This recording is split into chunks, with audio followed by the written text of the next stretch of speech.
So here is a case study of science of chapter acid base and salt.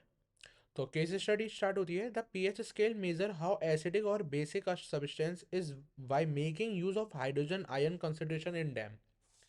तो इधर को substance दे रखे हैं, लाइक ए दे रखा है, बी सी डी ई दे रखा है, इधर पीएच वैल्यूज दे रखी है इनकी, और इनके कलर्स दे रखे हैं, इंडिकेटर्स दे रखे हैं, ठीक है। Based on the above table answer the following question, which of the following are true about the substance B. B के लिए कौन सी बात सच है? तो अगर मैं बी की तरफ देखूँ तो इधर मेरे को दिख रहा है इसकी वैल्यू है वो जो 10 है।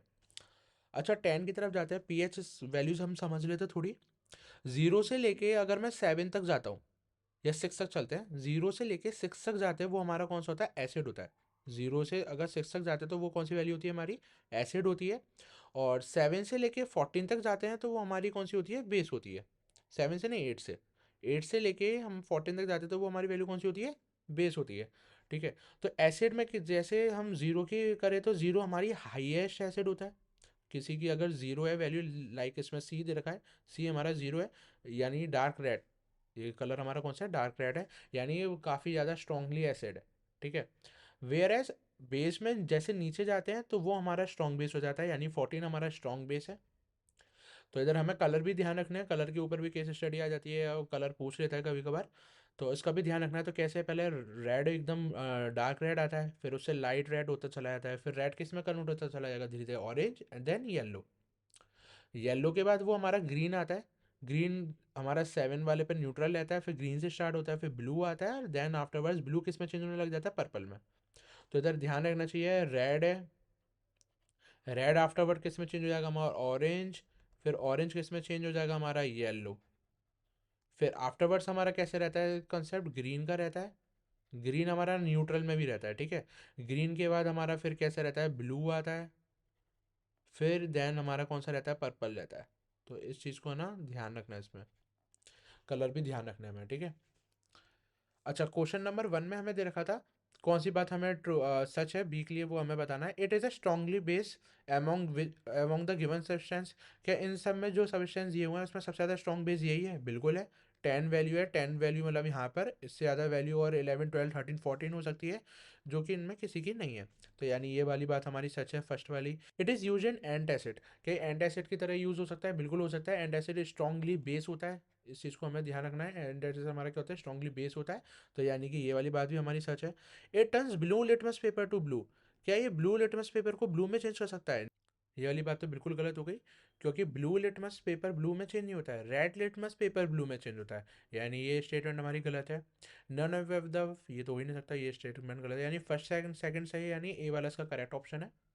सेकंड दे रखा है, what happens when a solution of substance D is mixed with a solution of substance E in a test tube. यानी बोला हुआ है इसमें, ये जो सब्सटेंस डी है और सब्सटेंस ई है, इन दोनों को अगर हम मिक्स करते हैं तो क्या होगा? तो सब्सटेंस डी जो है वो हमारा कैसा है? ग्रीनिश ब्लू है, जिसकी हमारी वैल्यू दे रखी है 8.5। इट मीन्स ये हमारा बेस है। और इधर हमें ऑरेंज के लिए ई वाला सब्सटेंस दे रखा है ऑरेंज कलर का, जिसमें हमारी वैल्यू है 2.5। हमारा ये क्या है? 2.5 हमें दे रखा है वैल्यू, इट मीन्स कि हमारा एसिड है। यानी इधर हमें बोला है कि एसिड प्लस बेस, इन दोनों को अगर मैं कंबाइन कर दूं तो क्या होता है? तो इस चीज़ को हमें ध्यान रखना है, और हमने कल इसमें पढ़ा भी था। जब भी एसिड और बेस हमारे कंबाइन होते हैं तो हमारा क्या फॉर्म होता है? इसका करस्पॉन्डिंग सॉल्ट फॉर्म होता है। साथ ही हमारा इसमें क्या निकलता है? हमारा वाटर निकलता है। तो यही था। तो इसमें इसके ऑप्शन हम पढ़ लेते हैं क्या क्या हमें इसमें गिवन है। फर्स्ट दे रखा है, सॉल्ट फॉर्मेशन टेक प्लेस। क्या सॉल्ट फॉर्म होगा? बिल्कुल होगा। जब एसिड और बेस होगा तो हमारा सॉल्ट और वाटर होता है, तो salt will be a form. तो सेकंड पॉइंट दे रखा है, temperature of the solution remain the same. तो टेम्परेचर हमारा सेम रहेगा? नहीं। एसिड और बेस जब भी कंबाइन होते हैं तो सॉल्ट और वाटर तो निकलता है, साथ में उसका जो टेम्परेचर होता है वो इंक्रीज हो जाता है। तो यानी ये स्टेटमेंट तो गलत है, टेम्परेचर विल बी डिक्रीज, ये भी स्टेटमेंट गलत है। इंक्रीज, हाँ, ये सही है, यानी 1 और 4 इसका सही है। इट मीन्स इसका डी ऑप्शन हमारा क्या हो जाएगा? करेक्ट आंसर हो जाएगा। क्वेश्चन नंबर 3 की तरफ चलते हैं। Arrange the substance A C in increasing order of their acidic strength.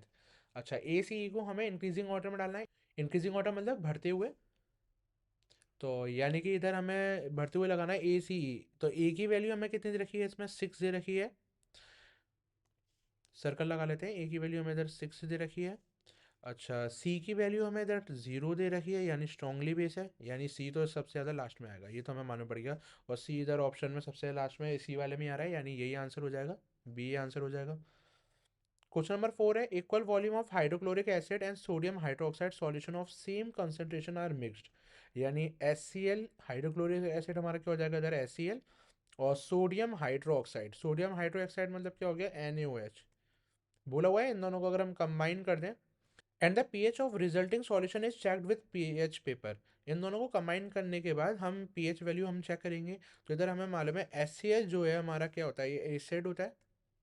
HCl हमारा क्या, हाइड्रोक्लोरिक एसिड, और NaOH हमारा क्या होता है, ये हमारा बेस होता है। अब बोला इन दोनों को हमने कंबाइन कर दिया और पीएच स्केल पे हम इसकी वैल्यू देख रहे हैं, तो हमें क्या देखने का मिलेगा, what would be the colour obtain. तो हमें मालूम है एसिड और बेस जब भी हमारा मिक्स होता है तो हमारा क्या बनता है, सॉल्ट एंड वाटर बनता है। साथ में जो ये रिएक्शन होती है वो हमारी कौन सी होती है, न्यूट्रल होती है। तो न्यूट्रल का हमें मालूम है कलर कौन सा होता है, ग्रीन होता है। अच्छा ये ग्रीन नहीं होता है, हमारा कौन सा कलर होता है, हमारा येलोइश ग्रीन होता है। इट मीन्स ब्लू तो हमारा नहीं होगा, हमारे इधर ऑप्शन हो जाएगा येलोइश ग्रीन।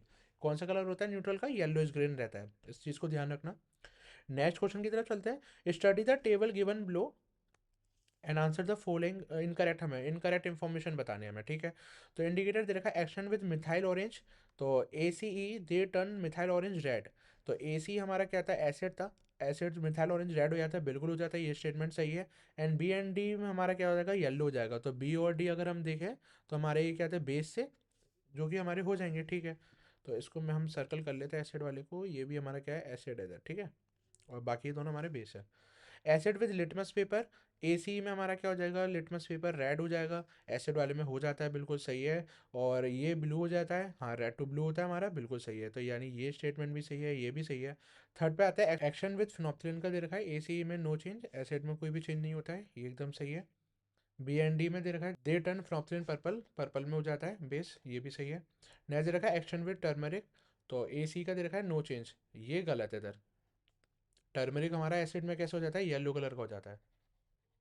तो ये स्टेटमेंट गलत है, यानी इसमें हमारा 4 वाला राइट आंसर हो जाएगा, ठीक है। नेक्स्ट केस स्टडी पे चलते हैं।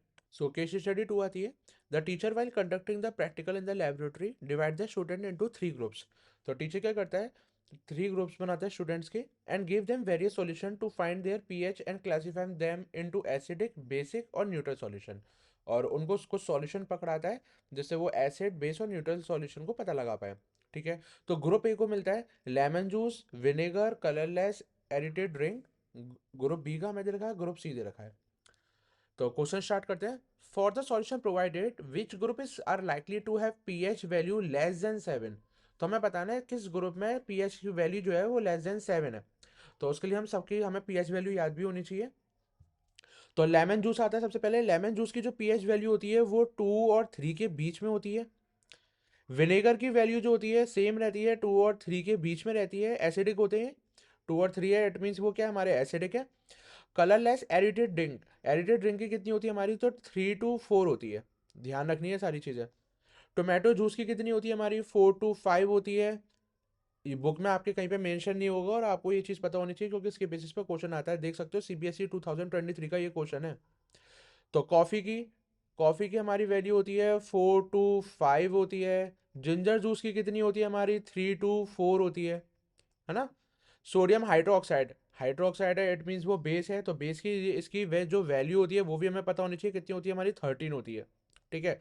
सोडियम क्लोराइड, इसकी वैल्यू जो होती है वो हमारी 7 होती है, न्यूट्रल सॉल्यूशन, ठीक है। लाइम वाटर, लाइम जूस जिसको हम बोलते हैं, इसकी कितनी होती है, 12.4 होती है, बेस होता है लाइम जूस भी, ठीक है।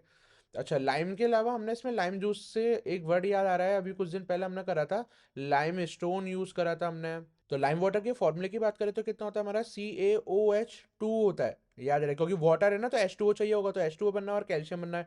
इसके अलावा हमने लाइम स्टोन पढ़ा था इससे पहले, पहले वाली केस स्टडी में हमने लाइम स्टोन पढ़ा था। लाइम स्टोन क्या क्या होता था हमारा, CaCO3 होता था, है ना। इसके अलावा हमने पढ़ा था इसमें क्विक लाइम पढ़ा था, क्विक लाइम का हमारा क्या था, CaO था।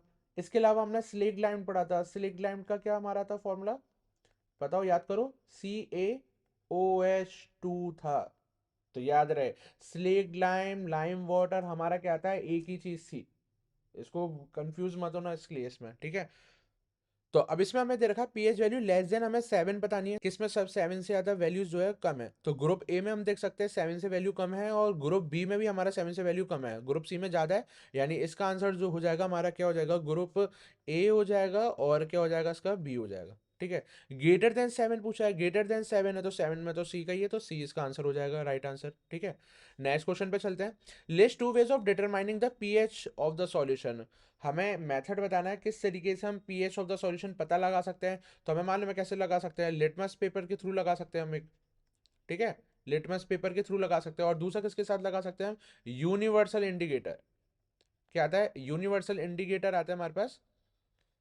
अभी हमने इससे पहले वाली केस स्टडी में हमने पढ़े थे, इंडिकेटर्स हमें दे रखे थे, मिथाइल ऑरेंज दे रखा था, लिटमस पेपर था हमारे पास, फेनोप्थिलिन था, टर्मरिक था।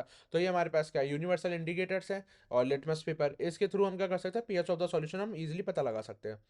Explain why the sour substance such as lemon juice are effective in cleaning of tarnishing of copper vessel. तो इसमें दे रखा है कॉपर वेसल पे जो टर्निशिंग आ जाती है, तो उसको हम लेमन जूस से ही क्यों साफ करते हैं।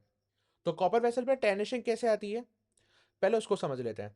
तो कॉपर क्या होता है, Cu क्या करता है, आसपास की जो कार्बन डाइऑक्साइड होती है उसके साथ रिएक्ट करता है ये, यानी आसपास की कार्बन डाइऑक्साइड के साथ रिएक्ट करता है और साथ में हमारा क्या बना देता है, कॉपर ऑक्साइड बनाता है।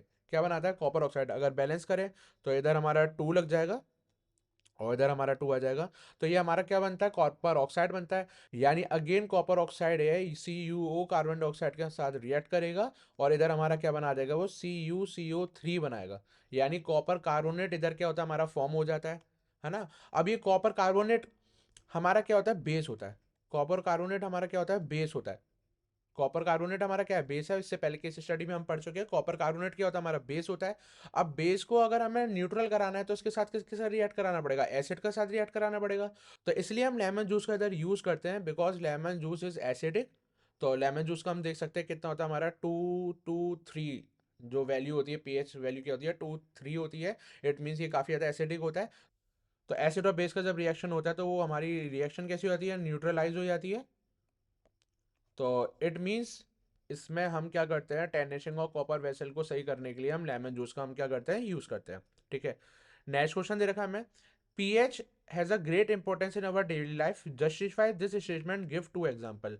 मतलब जो पीएच है ना वो हमारी डेली लाइफ में काफी ज्यादा इंपॉर्टेंट करता है, रोल प्ले करता है। इसके लिए हमें 2 एग्जाम्पल देने हैं। चलो दो नहीं, मैं तुम्हें 3 एग्जाम्पल बता देता हूँ। पहला example, tooth decay. Tooth decay, टूट डे के हमारा स्टार्ट हो जाता है अगर हमारी लोअर हो जाए वैल्यू, पीएच वैल्यू अगर हमारी 5.5 से लोअर हो जाए, कम हो जाए, तो टूट डे के स्टार्ट हो जाता है। तो एक ये ध्यान रखना है हमें। सेकंड मैं बता दूं, हमारी जो बॉडी है वो वर्क करती है between the pH value 7 to 7.8। ये ध्यान रखना है हमें इधर। अच्छा, थर्ड में एक बोनस में देता हूं तुम्हें। जो बी होती है ना, बी की स्ट्रिंग जो होती है, बी का जो डंग होता है, बी की जो डंग होती है वो हमारी एसिडिक होती है। कैसी होती है, एसिडिक होती है। तो एसिड हमारा, अब एसिड है, अगेन वही एसिड है तो हमें कुछ बेस लगाना पड़ेगा। तो उसके लिए हम क्या करते हैं, हम बेकिंग सोडा लगाते हैं। क्या लगाते हैं हम, बेकिंग सोडा। बेकिंग सोडा लगा लेते हैं, क्यों लगाते हैं, रिएक्शन को न्यूट्रलाइज करने के लिए हम क्या लगाते हैं, बेकिंग सोडा लगाते हैं। तो ये भी एक तरीके से इसका एग्जांपल बन सकता है कि बी स्ट्रिंग जो होती है वो हमारी एसिडिक होती है जिसकी वजह से हमें पेन होता है। बेकिंग सोडा हम लगाते हैं तो जिसकी वजह से रिएक्शन हमारी न्यूट्रलाइज हो जाती है और हमारा फिर क्या होता है, दर्द कम होने लगता है। तो ये एक इसका एग्जांपल बन सकता है। आई होप ये केस स्टडी समझ में आई होगी आपकी। ऐसी केस स्टडी में और लेके आता रहूंगा। चैनल को लाइक करना, सब्सक्राइब करना और अपने दोस्तों के साथ वीडियो को शेयर करना।